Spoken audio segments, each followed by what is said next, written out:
Is Miami going to deliver high-end product for these New York renters? The developers you talk to, are they looking at this data and saying, well, maybe I should build some more ultra luxury product geared So towards high income renters? if anybody doesn't know the topography of Miami, basically you got the Atlantic Ocean, you got the Barrier Island, much of it man-made. You got a bay with some islands scattered in there, and then you're going to have the mainland.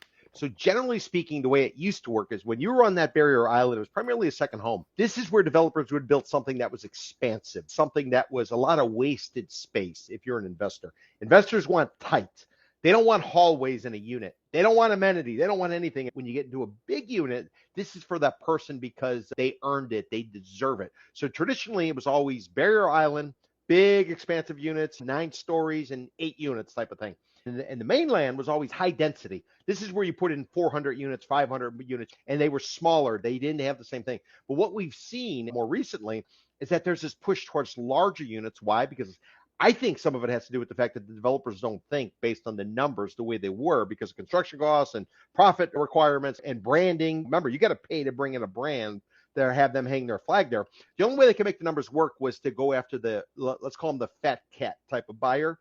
And to get the fat cat type of buyer, they're going to want something much more expansive. So we saw this shift as the Great Recession of tight, high density units on the mainland to suddenly expansive type of units that have the branding in order and in hopes of attracting some of these would-be buyers, because that's the only way you can kind of make these numbers work. And I think that's where we've gotten, but I think we've overshot.